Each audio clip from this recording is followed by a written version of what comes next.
बे समाव नोंथांमोनजों मोनसे गोनां आयदानि सायाव सावरायनो फैदों बे जाहैबाय नोंथांमोनहा नुनो मोननाय जाबाय जे आसामाव गोदानै फिन टेट एलपि आरो एमइ अर्थात प्राइमारि लेभेलनि थाखाय मोनसे एप्लाइ खालामनाय फैफिनबावबाय दा एग्जामनि थाखाय आरो बेयो स्टार्टिं जाबाय साफ्रोमबो नुखाबायानो जानो हागौ दा बेयाव डिप्ल'मा नांगौ D.El.Ed नङाबा B.Ed बे नांगौ बेखौ बयबो मिथिबाय दानिया जायफोरा बेखौ लाखांनाय बिथांमोनहा लानो हागोन आरो जायफोरा एडमिसन लाखानाय बिथांमोनाबो प्रि एपियारिं हिसाबै लानो हानाय जागोन दा बे हिसाबै गोबाङानो कमेन्ट हरगासिनो दङ जे नट्सनि खोथा एबा माखासे अनलाइन टिचिंनि खोथा नोंथांमोनहा बाहाय बिहरनायखौ नुनानै आरो सिगांनिफ्रायनो बुंबाय थानायखौ नुनानै खायफाया पार्सनेलिबो बुंहरदों दा बे हिसाबै नोंथांमोननो बाहाय जा हायो माखासे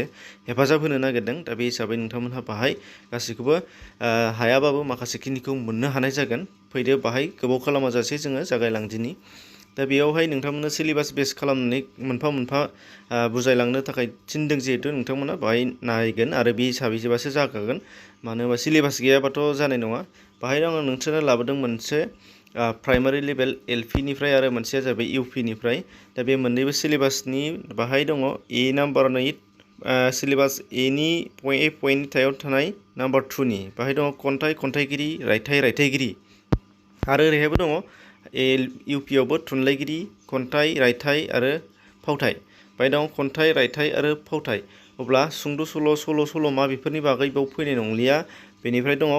खन्थाइगिरि रायथाइगिरि दा बाहाय मा फैगोन खन्थाइजों लोगोसे खन्थाइगिरि रायथाइगिरि बिसोरल' फैगोन बेखौ नायदो खन्थाइनिफ्रायल' बाहाय नायनांगोन बेनिफ्राय दङ रायथाइगिरि बेनिफ्राय नायनांगोन दा बे हिसाबै बेयावहाय दङ आरो दानिया नाय दा जोंनाव खन्थाइगिरि रायथाइगिरि बे हिसाबै जोङो लानो थाङोबा दिनैसिम 2021 सिम गोबां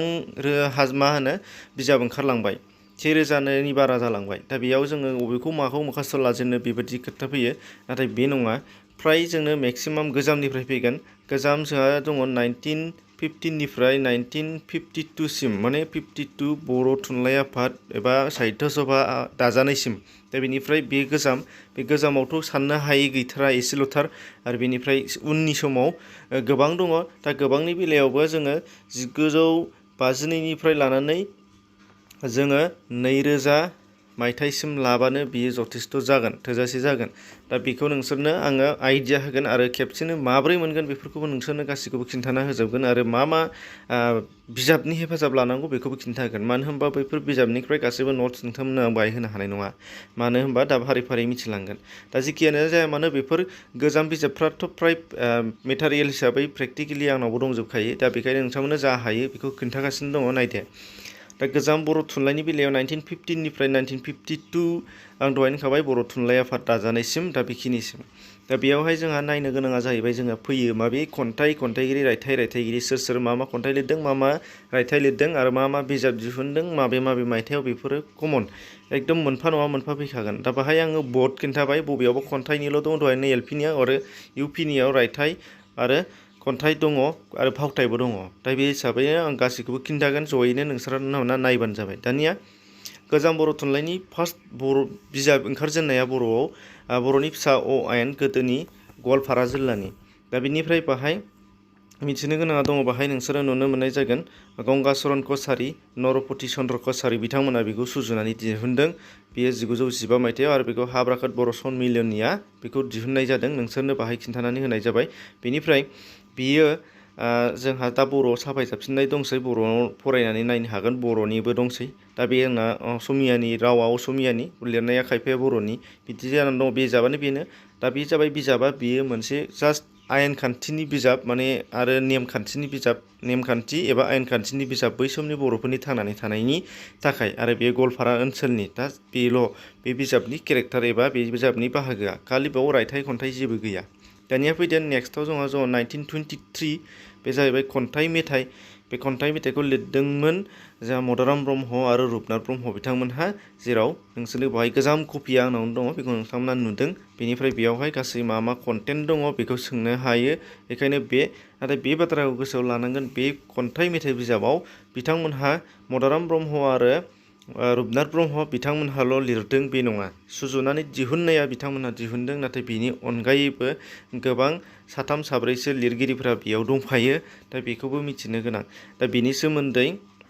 आङो खोन्थागोन जेरैहाय बाहाय दङ सतिश चन्द्र बसुमतारी दङ बेनिफ्राय जोंहा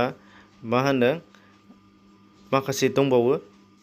नोंसोरो नुगोन फारि फारियै बे बिजाबखौ नायबाबो नुगोन आरो बैसोरो बारा एसेग्राब गोनां नङा सोंनायाव नाथाय नैबेसोर फैयो आरो बिसोरो मा होनो मा खन्थाइफोर दङ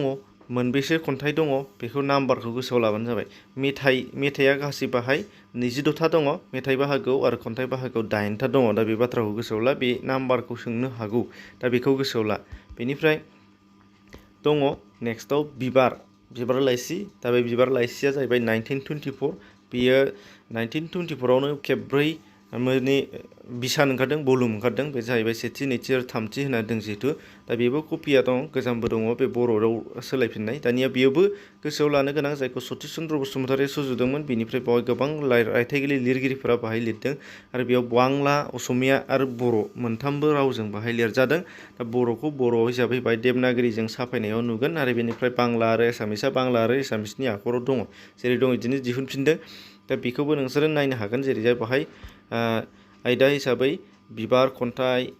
लिरगिरि गैया खायफाया लिरगिरि गैखाया बै समावनो होखायाखै माखासेया दङ दा बे हिसाबै बाहाय सेथि बिसानाव 10था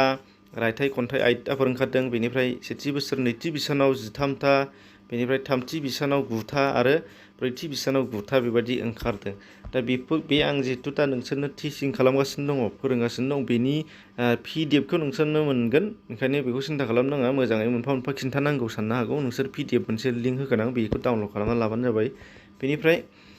दङ बर' थुनलाइयाव नेक्स्टआव 1923आव बर'नि गोजाम बिजाब बर'नि गुदि सिबसा आरो आरज जायखौ महरन ब्रह्मआ सुजुदोंमोन आरो बेखौनो 1988आव बे बिजाबनि थाखाय बिथाङा पद्मश्री बान्था मोनदोंमोन महरन ब्रह्मआ बेखौ गोसोआव लाबानो जाबाय बेयाव दङ बर'नि गुदि सिबसा आरो आरज बेयावबो बावहाय मोननै सिबसा आरो आरज मोननै खोन्दोआव रानदों सिबसा खोन्दोआव गासै 3 खन्थाइफोर दङ बे बिजाबाव कन्टेन्टखौ साफायनानै होनाय जायाखै बेखायनो आं बेखौ नट खालामनानैबाबो होनो गोनां जाबाय बाव दङ अबं बाथौआ सोर गसाया नायजानाय नायजायाबो बे मोनथामाव सिबसा आरो गासै 23था मेथाइफोर दङ बेफोरखौ नोंसोरो नायनानै लिरनानै लाबानो जाबाय फुंनि आरजनिफ्राय जागायजेननानै हाबाब सोरखौ मुगैदों बेखिनिसिम दा बे जाहैबाय 1926 मायथाइनि बर'नि गुदि सिबसा आरो आरज नेक्स्ट जोंना मेटारियेल एबा दासिम बिजाब मोननो हानाय हिसाबै दंबावो हाथरखि हाला नाथाय बिनि गेजेराव गोबां मोननैसो बिजाबफोर लाइसिफोर ओंखारदों बेफोरखौ बिजाब मोननो थाङाखै रावबो मोनाखै बर' थुनलाइ आफादाबो मोनाखै बर' लिरगिरि जथुमाबो मोनाखै जोंबो नुनो मोनाखै दा बाहाय जेखि होना मानो हाथरखि हाला 1942 दा बेयाव नोंसोरो नुदों बेबो प्रमद चन्द्र ब्रह्म बिथाङा सुजुनाय आरो बेयावबो गोबां रायथाइ खन्थाइ गासै 30था दङ आरो बेयाव रायथाइ गोबां दङ रायथाइया बेयाव एसे दावगाफैदों सिगाङावथ' बिबाराव 3ल' ओंखारदोंमोन नाथाय रायथाइ हिसाबै जोंना बिसोर गोख्रों नङामोन बेनिफ्राय नैबेहाय दङ बेफोर गासै 30था मा होनो कन्टेन्टफोर दङ बेखौबो नोंसोरो पिडिएफखौ नायबानो सिनायगोन बेनिफ्राय दङ नेक्स्टआव खन्थाइ बिजाब काली कुमार लाहारी बिथांनि 1950 मायथाइयाव ओंखारनाय बेबो जोंहा मेटारियेल एबा आखायाव मोननो हानाय गांसे बिजाब बेनिफ्राय बेयावबो नोंसोरनो होनाय जादों 17था कन्टेन्टफोर दङ बेयाव गासै बेखौ मा खन्थाइ बेफोरखौ गोसोआव लाबानो जाबाय जेरै मुंदांखा नोंथांमोनहा फरायनो मोननाय आरज गाबनाय बोर बिनाय गसाया बायदि मोजां खौरां एकदम बेफोर गासिबो बिथांनिनो गोजा सरखार जालाय सरखार हिनजाव माबा माबि बेफोर गासिबो बेयावनो दंजोबो बेखौ नोंसोरो नट खालामनानै लाबानो जाबाय बे पिडिएफ फाइलखौ मोनगोन दानिया जोंहा बेनिफ्राय आरोबाव मोनसे गोनांथार दंबावो बे जाहैबाय बाथौनाम बैखाखुनि गिदुआ 1919 मायथाइयाव ओंखारदों बे बिजाबा आंनाव गैया नाथाय बिनि बिजाबनि कन्टेन्टआ दङ आरो बिजाबखौ आं नुबाय नाथाय जोङो मार्केटआव एभेलेबेल नङा मालायनि आखायाव नुनायखाय बेखौ आं मोननो हानाय जायाखै बेखायनो बाथौनाम बैखाखुनि गिदु 1919 प्रसन्न कुमार खाख्लारि बेयो जाहैबाय गवालपारानिफ्राय दिहुनजानायमोन आरो बिनि कन्टेन्टफोरा नैबेखौ नोंसोरो मोन्दों गासै 6था मा होनो गिदुफोर दङ गिदु माने मेथाइसो बेयो खन्थाइ नङा मेथाइसो बेफोर गासिबो नाथाय लिरनाय आखराव जों खन्थाइ हिसाबै जोङो लिरनो हाबाय नाथाय मेथाइसो आरो गुरु खुलुमनाय गिदु मादायनि सिसाव बाथुआराय माखौ खुरजिदों बेखौ गासिबो गवालपारानि गोदोनि राव बेखायनो बियो एसे आलादा नोंसोरो नुगोन जेखि जाया मानो बे मायथाइ आरो लिरगिरिखौ गोसोआव लाबानो जाबाय आरो बेनिफ्राय दङ नोंसोरनो नुनाय जादों नैबे अलंबार लाइसि 1930 प्रमद चन्द्र ब्रह्म जेन्थखा 1925 सतिश चन्द्र बसुमतारी सानस्रि आरो मुस्रि बेयाव मायथाइया गलमाल मोनफ्रोमबो बिजाबावनो एसे एसे आलदा आलदा दंजोबो बेखायनो आं बेखौ मायथाइ होनाय जायाखिसै नाथाय बिजाब आरो लिरगिरिनिखौनो लाबानो जाबाय दा बेफोरो 1952नि सिगाङाव ओंखारदों नाथाय बेफोरनि माने मेटेरियेलफोर मोननाय जायाखै दासिमबो मोननाय जायाखै बेखायनो रावनावबो कपि गैया नाथाय मायथाइ ओंखारदों होननानै गोदोनि मानसिफोरा लिरनानै गालांदों एबा थुनलाइगिरिफोरा लिरनानै गालांदों बे हिसाबै नोंसोरनो दिन्थिनानै होनाय जादों दानिया फैदो गोदान मुगानि बेलायाव नोंसोरनो आं खिन्थाखादोंमोन जोंहा गोबां रोजा रोजायानो जाफैबाय गोबां बिजाब ओंखारफैबाय गोबां लिरगिरि ओंखारफैबाय नाथाय बिनि गेजेराव जोङो गोबांखौनो मोनगोनबो आं खिन्थागोन नोंसोरनो आइडिया मोनजोबगोनबो नाथाय जोङो गोसोआव लानो गोनां बाथ्राया बेसो जायफोरहा माने हाइलाइट जादों एबा बान्था मोननो हानाय जादों साहित्य एकाडेमि बहाबा बर' थुनलाइ आफादनिफ्राय समायस्वरी ब्रह्म बान्था माबा माबि थुनलाइयाव बान्था मोननो हानाय आरो गोख्रों लिरगिरि होननानै सिनायजानाय बिथांमोन लिरगिरिफोरखौल' नोंसोरो सायख'नानै बिथांमोननि लिरगिरिनि लिरनायफोरखौल' नाय नङाबा खायफाया मोनसेल' दिहुनदों गोमोरनानै थादों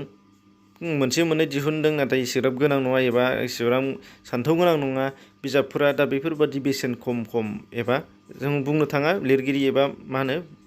खन्थाइ एबा लिरथाइफ्रा बेसेन खम नाथाय जायफोरा मुंदांखा नङा थुनलाइयाव सावरायजाबाय थानाय नङा बिथांमोनखौ नायनाङा माने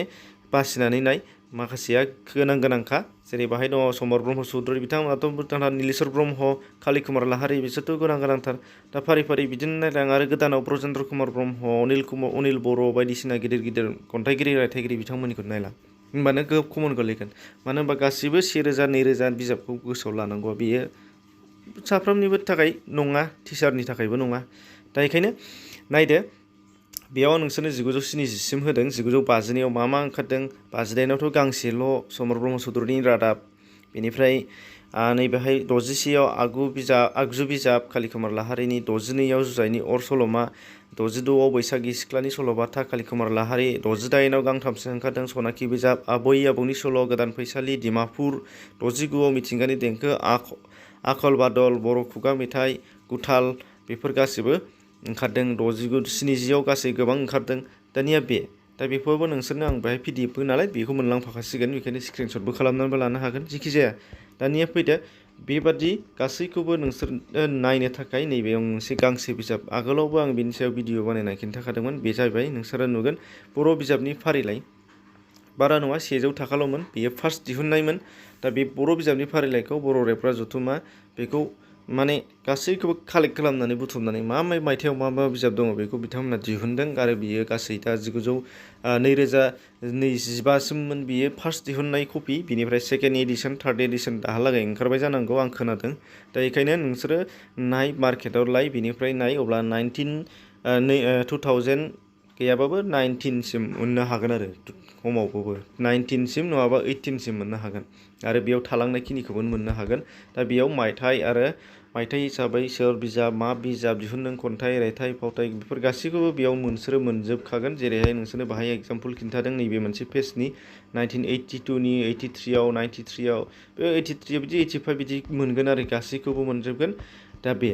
दा गोबां साननो हागौ बेखौ आंनो खिन्थाजोब स्पेसियेलि कमेन्टआवबो बुंहरगोन आंनो हरजोब बिदि हरनो हानाय जानाय नङा मानो होनोबा बियो बिथांमोननि कपिराइट आरो बिजाब दिहुननायनि बिदिया जेबो ओंथि थाया मालाय बिजाब दिहुननायखौ जोङो नस्थ' खालामनानै होनाय जायो बेखायनो बेयाव कपिराइट थायो बिथांमोननि बिनि थाखायनो आं नोंथांमोननो बेखौ गासिबो श' खालामा जास्ट नोंथांमोनहा बेखौ बाय 100 रुपिस बेनिफ्राय बारा जानाय नङा बेखिनिखौलाय जोङो एग्जाम होनो थाङोबा बायखानांगोन 100 थाखायालाय मा जोङो 2-3 हाजारबो बारनांगोन जेबो नङा बेखायनो बेखौ नागिर बायनानै फराय गासैखौबो मोनजोबगोन जेसेबां खन्थाइ रायथाइ बिजाबनि दिहुननाय बिनि सायाव थागोन कुइसन बेखौ लाबानो नोंसोरो बाहाय मोनजोबगोन 5 नाम्बार फैयोबा 5 मार्क्स मोनगोन गासिबो एखेखौहाय मोनजोबथारगोन बेनिफ्राय बिनिया राइट जागोन गासिबो मायथाइ लिरगिरि आरो बिजाबनि मुं बियो बेहाय थानाया कारेक्ट जाजोबगोन मानो होनबा बेखौ गथि नागिरनानै लिरनाय जादों आरो बेनिफ्राय बाखि गोबां खन्थाइ रायथाइ बिजिरगिरिफोरनि बिजिरनाय थुनलाइनि जारिमिनफोरनि लिरगिरिफोर दङ बेयाव नाथाय सासेनिया आलदा बेबादि मोनसे बिजाबनि मायथाइयानो मोनसे बिजाबनि लिरगिरियानो उल्थां फाल्थां जाना दङ बैफोरो गोरोन्थि बेखायनो नैबेयाव राइट मोनजोबगोन नोंसोरो बेखौ कालेक्ट खालामनानै नायथार जाहायो बेनिफ्राय मोनसे आइडियाबाव बर' थुनलाइनि जारिमिन एबा जारिमिननि सायाव एबा थुनलाइनि बेफोर गासैबो डेटाफोरखौ नोंसोरो नायनोबा बर' थुनलाइनि जारिमिन मनरन्जन लाहारी बिथांनि बेयाव नाय 2008नि कपि मोनोबा 150आव मोनगोन दानि मोनोबा 200नि एबाब जासिगोन बे बिजाबाबो गिदिर दा बेयाव नोंसोरो डिटेल्स मोनजोबगोन आरो टेटआव कुइसन दाननाया फ्राय बेनो बिजाबा बेयो कमन दा नाथाय थुनलाइनि जारिमिन होननानै बुङोबा मधुराम बर' बिथांनि दङ अनिल कुमार ब्रह्म बिथांनि दङ आरो सोरबा राखाव बिथांनि दङ आरो जोङो मा होनो गुनेश्वर मोसाहारि बिथांनिबो दङ गोबां बिजाबफोर दङ आंनावबो दंजोबो बेफोर बिजाबफोरा थुनलाइनि जेसेबां जारिमिन लिरनाय बिथांमोननि नाथाय बयनिख्रुइबो बेस्ट आरो गासैबो बिथांमोननि बैयाव थानायफोरानो गासैबो दंजोबो नैबे मनरन्जन लाहारी बिथांनियाव गासैबो दंजोबो बेखायनो बेखौ नायोबा नोंथांमोना 99% 100खौथ' आं बुङा 99% नोंथांमोनहा कमन गोलैगोन बे बिजाबनि सायाव आरो नोंथांमोना बाहाय माखासे मिथिनो गोनां दंबावो बेफोर जाहैबाय लिरगिरि बिथांमोननि सिनायथि जेरै थांनाय बाराव फैदोंमोन इसान मोसाहारिनि गामि थुरैबारि बेफोर फैदोंमोन थांनाय बाराव बेफोरबायदि गोबां लिरगिरिफोरनि गामि सोंनाय फैगोन बिमा बिफा सोंनाय फैनो हागौ जायगा सोंनाय फैनो हागौ जोनोम सोंनाय फैनो हागौ थैनाय सोंनाय फैनो हागौ एबाव लिरगिरि होनखादों नालाय खन्थाइगिरि रायथाइगिरि होनखादों नालाय दा बेफोरबायदि फैयो दा बेनि सायाव नोंथांमोननो आङो नेक्स्ट टाइम भिडिअ फैगोन लासैनो रेडि जाखाबाय दा बेखौ नोंथांमोना नेनानै थाबानो जाबाय आरो बेनिफ्राय जा हायो शेयार खालामनो हायो बेजों लोगोसे नोंथांमोननो आं बे बाथ्राखौ गोसोआव ला जेसेबांनाखि क्लास लानाय दङ डिसक्रिपसनाव खनसे हाबनानै नायलां बर' थुनलाइ गोजामनि सायाव इसिबां कुइसन जाथावगौ बेबो दङ 100 एबाभ बेनिफ्राय ससियेल साइन्सनि 200 एबाभ आरो बेनिफ्राय EVS इनभाइरनमेन्टेल साइन्सनि सोमोन्दै दङ माने गैयाबाबो 10-12थासो भिडिअ दंखासै नोंथांमोना बेखौ नाय डिसक्रिपसनाव लिंक दं बेफोरनि हाबनानै नायजोबबा नुगोन एसेनोसै गोजोन्थों।